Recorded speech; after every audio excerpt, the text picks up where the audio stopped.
heaven and hell, the God and the devil. Oh, I do bring up some philosophical points to start my videos off sometimes, don't I? Anyway, that kind of is the theme of tonight's story. And another one is one that I often ask myself. What would you do to safeguard your loved ones? What would you do? Would you do a deal with the devil? What deal would you do? I've thought about this a lot, to be honest. I really have. And it's something that I honestly cannot answer. Yeah, you have to believe in the devil in the first place, but that is besides the point. You can still ask yourself this philosophical question. So, that's something for you to think about as you're listening to this story, and it's thematically connected to what's going on. So, listen to it. Hope you enjoy it. Then at the end, in the comments section, let's have a good chat about what this could all mean. Anyway, without further ado, here we go with I made a deal with the devil. Now I need to collect souls to survive. By Dream Designer 28. Well, if you're reading this, it means I'm not hallucinating. I really made it back, at least for now. He told me I had 24 hours, maybe less. I want to let you know my experience and warn you in case I don't make it back a second time.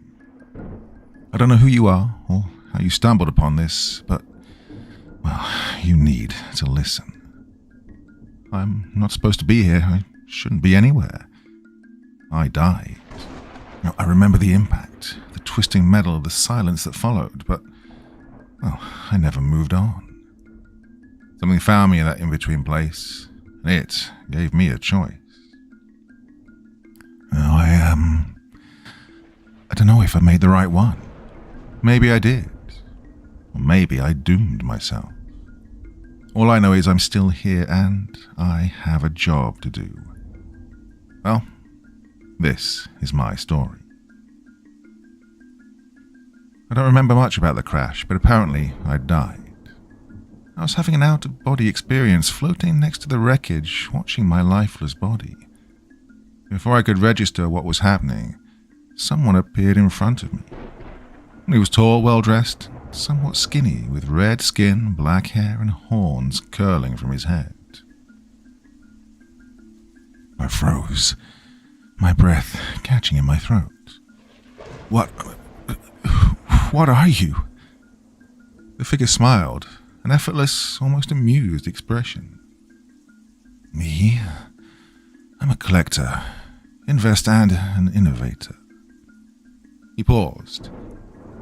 I can tell you and I are gonna be good friends, he added with a sinister smile. There was something about the way he spoke, calm, measured, too confident, that made my stomach twist. I gasped. Are you the devil? Am I going to hell? His golden eyes gleamed with something unreadable. Not quite, my friend. His voice was warm, almost inviting. I am the Archdemon Mephistopheles, and I'm here to help you. Help me? Yeah, right. A demon appearing at the exact moment of my death, offering help? No, this was a trick. This was where it all fell apart. Hell, damnation, eternal suffering. Well, I swallowed hard. Help me how? You want my soul? Well, Mephisto chuckled, stepping closer, just enough for me to see the faint glow of embers swirling in his pupils. We demons get a bad rep, you know. But, well, some of it is true. I can grant wishes, I can bring you back to life, so you can live happily ever after with your wife and daughter.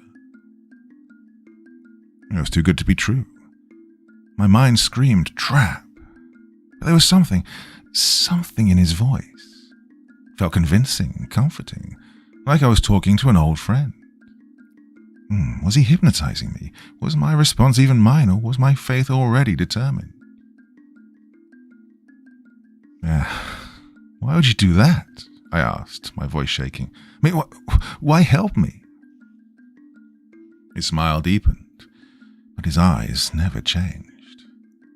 You have something I want, and He gestured grandly. Well, I'm a sucker for a good deal. What?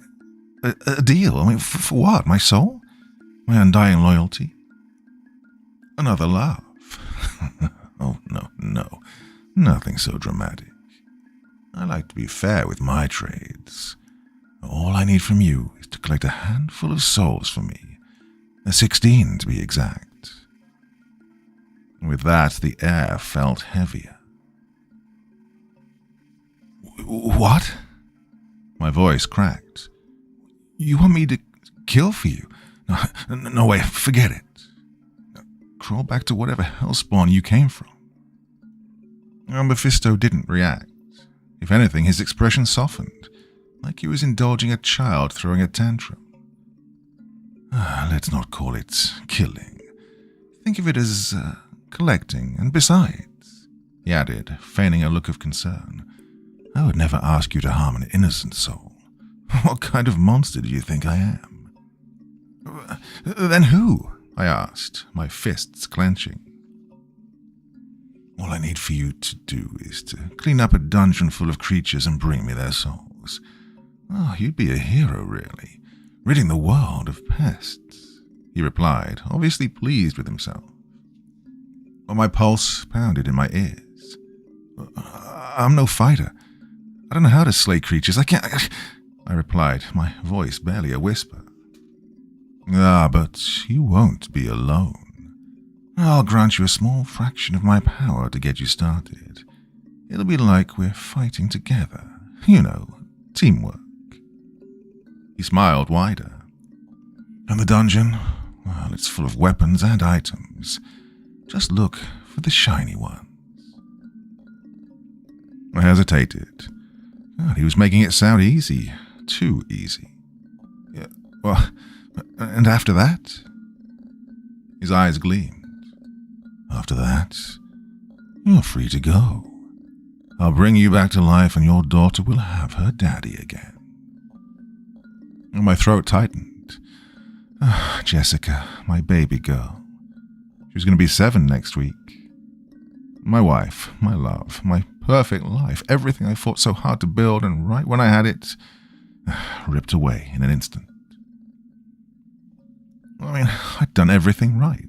I worked hard, built a home, stayed out of trouble. Yet here I was, staring at my own corpse while this thing stood there offering me a way out, to get back what I'd lost. Again, my hands clenched into fists, and I asked, will I ever have to see you again? Mephisto's grin widened, smooth as silk. Only if you want to. He extended a hand. So, do we have a deal? I stared at him, at the wreckage, at my own lifeless body. God, it wasn't fair. I deserved another chance. Anger engulfed my thoughts, and with a determined voice I said, Okay, get me my life back, before shaking his hand and sealing my fate. Mephisto smiled, his sharp teeth glinting. Good choice. I don't remember closing my eyes. One moment I was shaking his hand, the next I was here. I was standing in a hallway. It stretched endlessly in both directions, dimly lit by an eerie reddish-orange glow that seemed to seep from the very walls. The air was thick, like I was breathing through syrup, and it reeked of sulfur and decay. The stench of the dungeon clung to my throat and made me want to puke. My limbs aching, my mind foggy, I fell on my knees. The floor was cold and dusty. I felt bugs start to crawl up my legs. I was about to pass out. This was it. God, what was I thinking, making a deal with a hellspawn? Then I felt it. For a second, something pulsed inside me.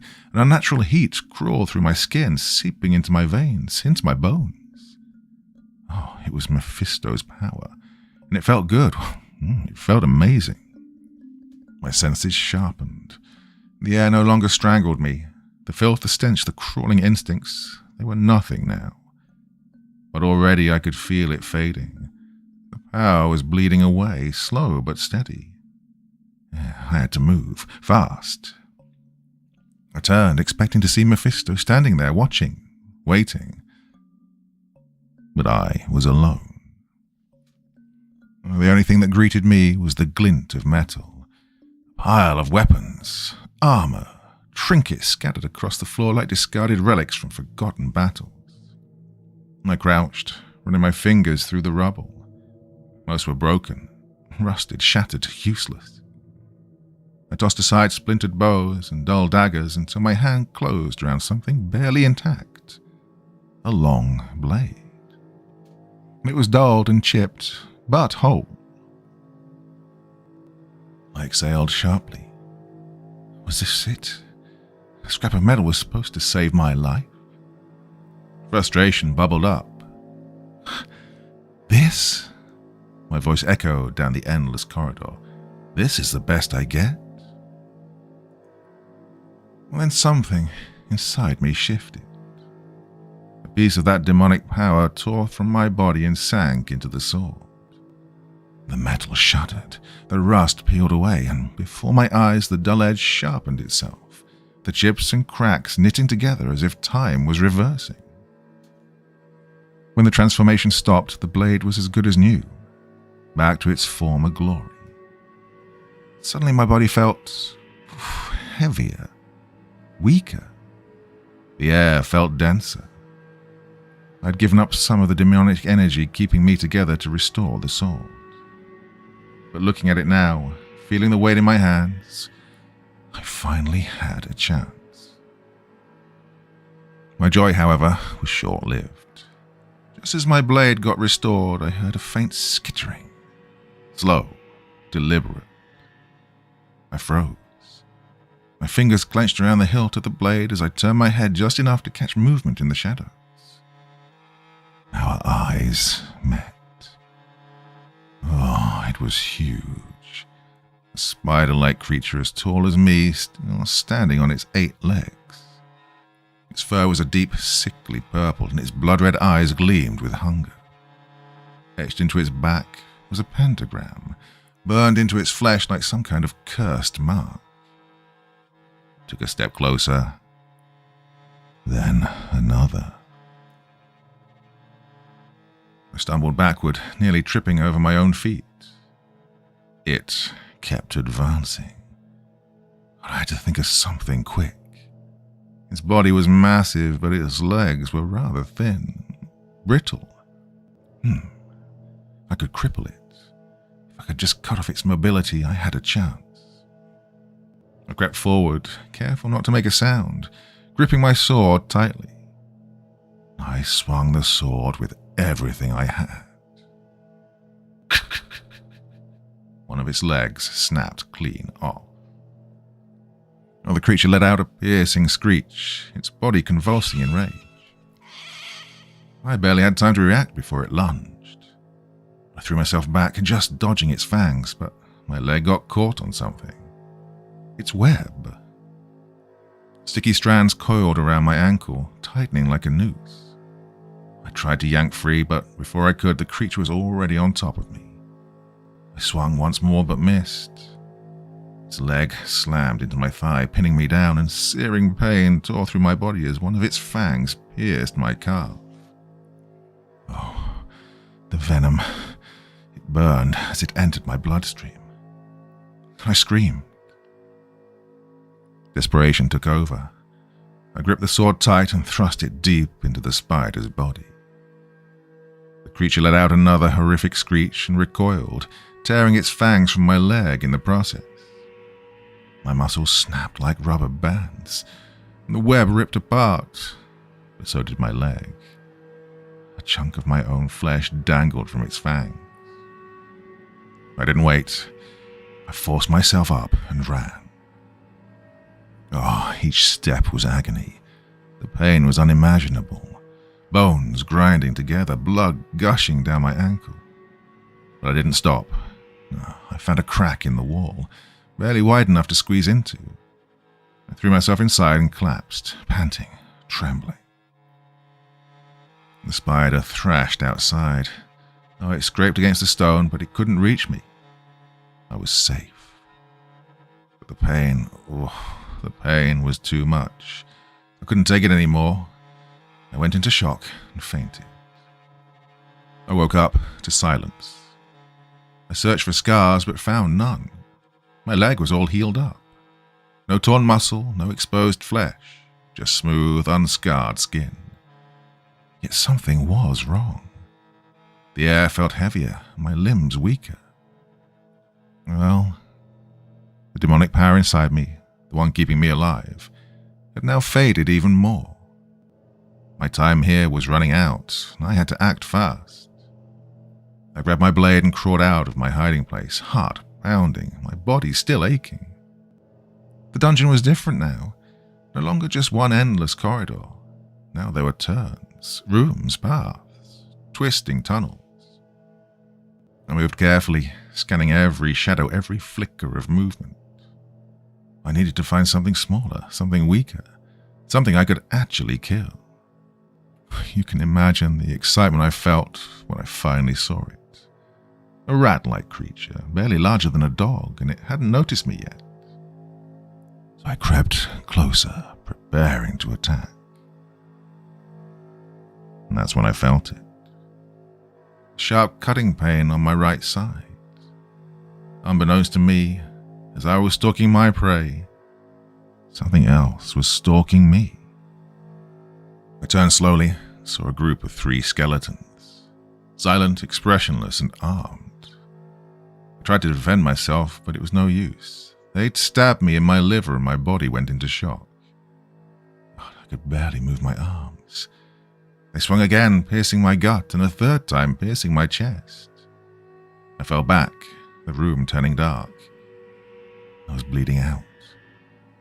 In the distance, I heard a roar, and it was coming closer.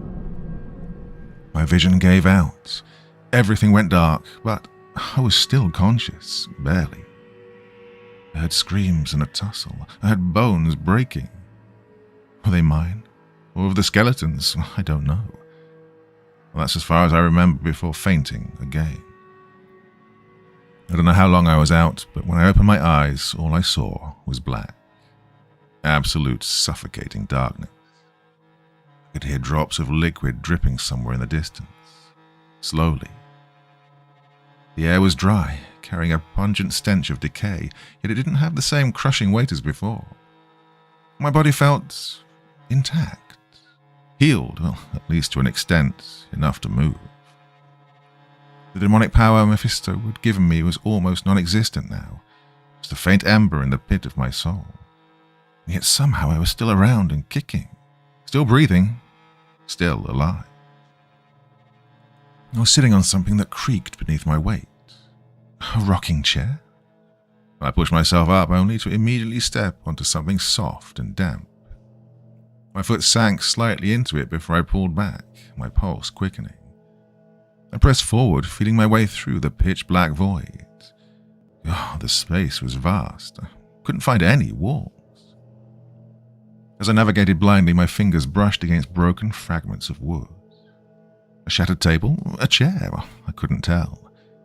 There were more of them, scattered all around. Then my hand found something else. Ooh, was that skin? I yanked my arm back instinctively, expecting to be attacked, but nothing happened. The thing didn't move. Heart pounding, I forced myself to reach out again, my fingers this time running over smooth, ice-cold skin. I felt a body, but there was no head. Whatever this thing was, it was long dead. Where the hell was I? I needed to find a way out, and fast. But as I took another step, my foot caught on something, and I collapsed forward. A sharp clattering sound echoed through the space as I landed on something solid, something hard. God, I knew that sound. Warily, I reached down and traced the shape with my hand. Skulls. Jaws. Long, brittle bones. Piles of them. A cold shudder ran down my spine. Was I in the skeleton's lair? The same creatures that had nearly killed me before? No. This was different. These weren't animated soldiers. These were just remains, leftovers. Leftovers from something much worse. Before I could react, though, something grabbed me. something big. A massive arm wrapped around my torso, lifting me effortlessly from the ground. I gasped as a deep, raspy voice murmured, "You're hurt, dear. You need your medicine." The voice was wrong, distorted. It was a mix between the voice of a woman and a growl of a wild beast. I was carried through the darkness, cradled in a grip far too strong for me to break. My body was still weak, my blade was gone. I had no way to fight back. I was at the mercy of this thing. She set me down gently. I was back on that rocking chair. And then something in her hand flickered. A dull red glow. It wasn't bright, but it was enough for me to finally see my captor. Oh, she was massive, easily 7, maybe 8 feet tall. Long, black, unkempt hair hung over her face. Her limbs were unnaturally long and meaty, her fingers ending in black, jagged nails. She was wearing an old white gown, riddled with holes. But really, it was her face that made my stomach twist. The skin, it didn't fit. It sagged loose and drooping as if it had melted and barely clung to the bone underneath. The excess flesh hung over one eye entirely, while the other barely peeked through the folds. She tilted her head slightly, the motion making the skin shift and stretch in unnatural ways. And then she smiled. Oh, her teeth were crooked, uneven, like shards of broken glass forced into a grin. "That's enough for now, dear," she whispered. "Soon you should feel much better." The amulet in her hand stopped glowing. Utter darkness surrounded us once more. I heard her footsteps retreating, fading into the void and leaving me by myself, and yet she was right. I was feeling better. The pain was dulling. Strength was returning to my limbs. Whatever the amulet was, it was healing me. Well, this pattern continued for what felt like an eternity. I would try and find an exit, but before I could even reach a wall, she'd find me. Every time, she would patiently drag me back to that old rocking chair and say, "Well, you're hurt, dear. Come back. Outside is dangerous, my child. Stay where it's safe." She never acted hostile, never raised her voice, never struck me. But her sheer size and her imposing presence, well, it was enough. Enough to keep me trapped. She treated me like I was a child. She tried to feed me, offering chunks of creatures she'd hunted in the dungeon. But I could never stomach them. So she kept me alive with the amulet instead. Just enough to stay conscious, just enough to keep me moving. Never enough to fight back. I tried communicating with her a couple of times, although my tries did not yield much success. Once I told her I was feeling weak and needed more energy from the amulet. Her response, however, was rather disturbing. No, dear. Too much of a good thing is bad. It'll turn you bad. It'll turn you rotten. Her voice was soft, almost mourning. Rotten and evil like the others, the ones before. I hesitated. The ones before? Were they the skeletons? The corpses I found? She shook her head slowly. The amulet, the demon, he turned them bad. Made them sick, evil. I had to put them down. My children, my poor children. I swallowed hard. Are you, talking about Mephisto? I asked cautiously. Well, that was a mistake. Her entire body stiffened, her fingers twitched, and nails were scraping against the floor. Her head jerked up unnaturally, like a puppet being yanked by its strings. Evil. Her voice dropped into a harsh whisper. Evil demon, liar, deceiver. Don't trust him. Don't trust him, my child.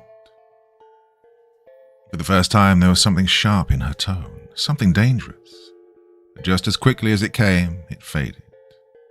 She slumped, murmuring an apology before leaving me alone again. Well, I was surviving, but this was not living. She hated Mephisto, that much was clear. But I needed to collect souls, I needed to escape. Time was slipping away from me, and I needed to get back to my family, my real family. I didn't know how long I'd been trapped. The darkness, the isolation, it was starting to get to me. But there was one thing I noticed. Every time she left a hunt, I'd hear it. A faint, distant sound. The shifting of bricks. It was subtle. The sound of dripping liquid also made it difficult to hear. But with enough practice and concentration, I got the hang of it. I didn't have enough time to find the exit, but I could run to the bone pile and back. Bit by bit, I moved bones from the pile closer to me, sharpening them against each other in secret. I couldn't hold on to them. She'd see and take them away, but I kept them nearby, within reach. Oh, she wanted me to call her mother, so that's what I started calling her. Yeah, I had to play along. I pretended to love her, and I let her believe I was different from the others. But then, one day, I got careless. I'd finally finished sharpening my weapons. I guess I was too excited as I didn't hear her approach this time. Out of nowhere, her massive hand gripped my wrist, lifting one of my makeshift spears. "Sharp and dangerous, my child." Her voice was calm and yet sharp. "What are you doing with these?" Oh, my heart pounded. My body went cold. I had to think fast. "Well, they're a gift, Mother," I said quickly, forcing warmth into my voice. "For you, so you can hunt these evil monsters easier." Silence. Then she let out a deep, pleased hum. "Oh, child, you are not like the rest, are you?" She patted my head almost affectionately. "But Mother is strong. She doesn't need these brittle bones." And with that, she crushed every single one of my weapons with her bare hands. I was devastated. All that work, all that time, gone. What now? And then things got worse. One day, as I sat in my rocking chair, she returned from her hunt, but she wasn't alone. With her was another body. She sat it down next to me, her loose, sagging face pulling into something that resembled a smile. "You have been such a good boy, dear," she said, "so I brought you a friend. Well, what should we name him?" The Persian she had bought was no more than a corpse, freshly killed, judging by the heat that surrounded the body and by the smell of it. Perhaps she'd tried to save it, just like she did with me, but wasn't as lucky. She tried to revive him with the amulet, but it was too late. He was gone. Nevertheless, that didn't stop her from acting like he was alive. She leaned close, her breath hot against my ear. "Dear," I said, "what should we name him?" A cold sweat broke down my spine. Ray sounds like a good name, Mother," I said with a shaky voice. Her jagged mouth gleamed in the dim light of the amulet. "Ah, wonderful child. Let's name him Ray." She giggled softly. "I hope you two get along." And then she left. Lord, I was barely holding it together. I was trapped, barely alive, going insane from the darkness and isolation. And now I had to talk to a corpse as my companion. But then I noticed something. Tucked beneath Ray's stiff, cold fingers was a dagger. Oh, she must have overlooked it. It wasn't strong enough, not yet. To really give it strength, I needed to infuse it with Mephisto's demonic power, the way I did with my first weapon. But the only way to obtain more demonic power was through the amulet. God, I had to get it somehow. I started planning. I got the dagger, buried it below the moist ground next to my rocking chair, and moved Ray further back. I broke the legs of his rocking chair so that even a small push would make him fall. And then I waited.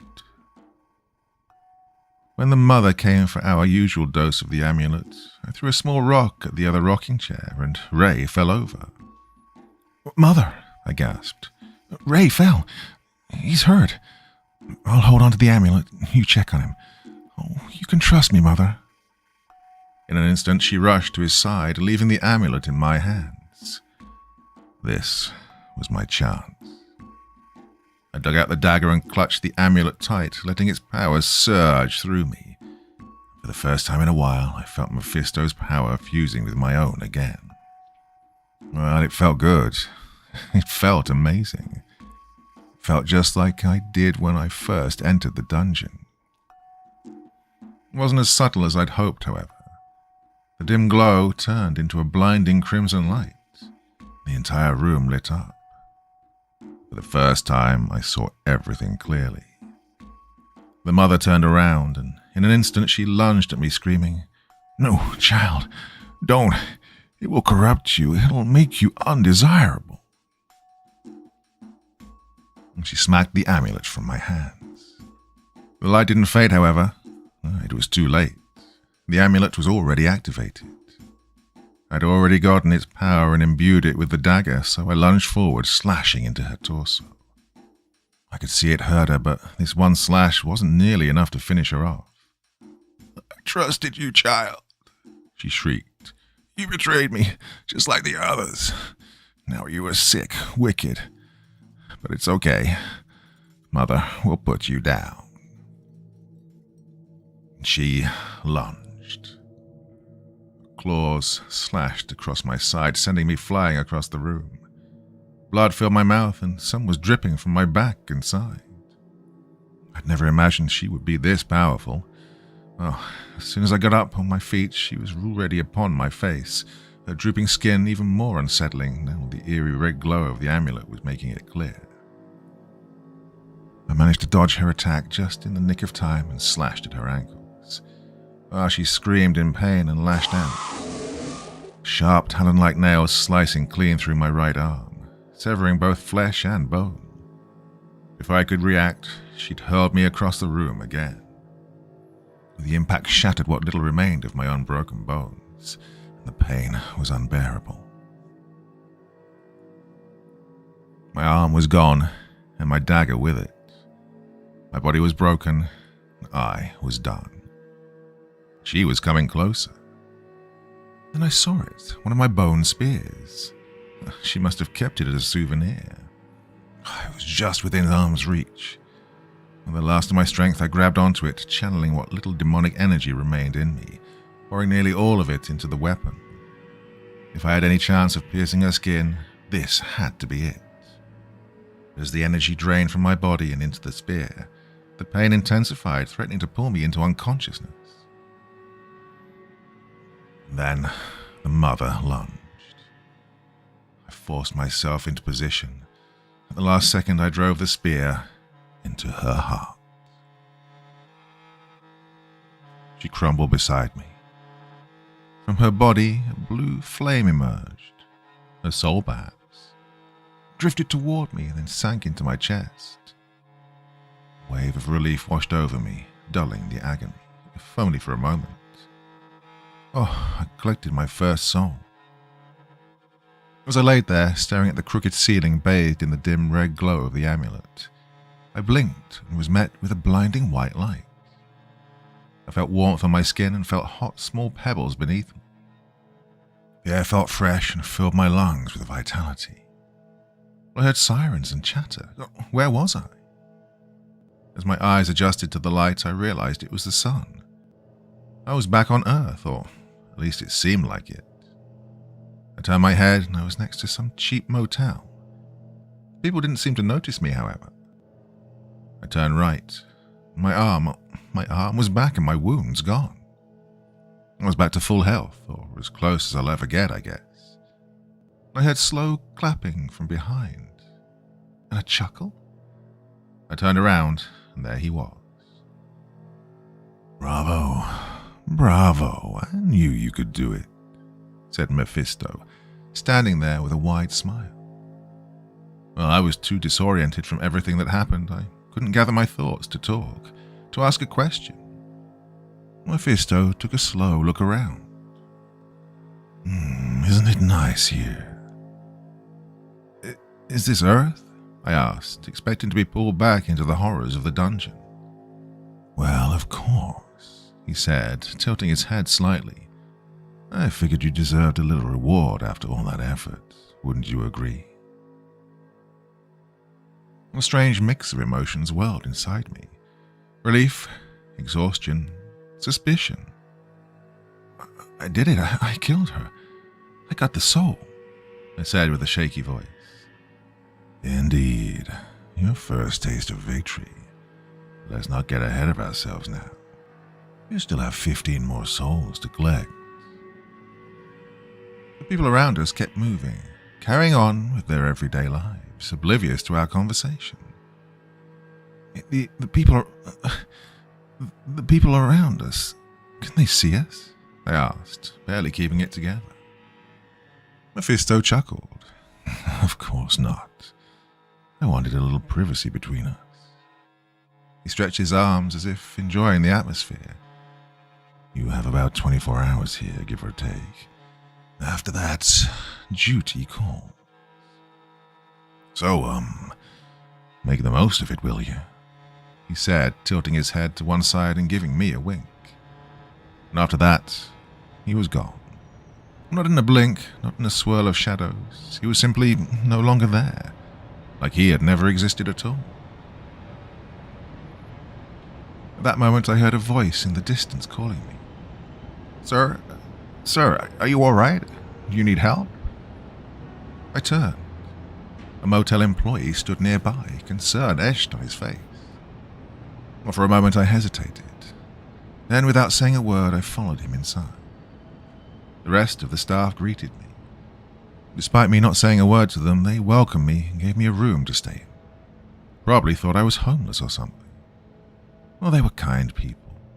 I guess that was the reason Mephisto brought me here, his idea of giving me a break. I still didn't know exactly where I was. I was too tired to ask. In my room, I found a laptop, the same one I'm using to type this message, and next to the laptop was this old book with beautiful engravings on its cover. Its pages were empty, however, and next to it was a sticky note that read, "Little something to keep you going. You've got this." With an M at the bottom, one end of the letter curling into a devil's tail. I didn't know what to make of it, so I opted for the laptop. Well, I arrived at the motel at 11 o'clock yesterday morning. It's currently 10:30 a.m. Don't have much time left. I hope I managed to remember all the important stuff. Well, whoever is reading this, the message is a warning.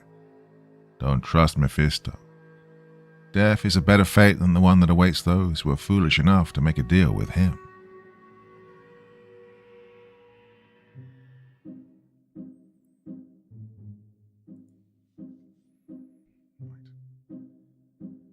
So yeah, sorry for hitting you with all that philosophical stuff at the start again. I don't know, just you can't really do a story about the devil and hell and everything without really getting into it, I think. So yes, forgive me, but yeah, it just seems like a good way of introducing stuff. So what did you think? That could be a 16-part story quite easily. Works quite well on its own, just as a one-off, I think. So yeah, a little bit shorter than the ones I normally do, but hey, you know, and the shorter ones like this never get that many views, and it makes me a bit sad, because there are some great stories out there that aren't an hour and a half long. So yes, that's why I'm doing this one now. Anyway, that's enough for your Sunday evening's entertainment. Beautiful weather here finally, and yeah, gonna go outside and enjoy it now. And I'll be back again tomorrow night. I've got an hour-long story lined up for you tomorrow. I'm complaining about the short ones. Anyway, enough of this waffling. Till next time, my dear friends, you sleep well, and I'll see you again real soon, okay?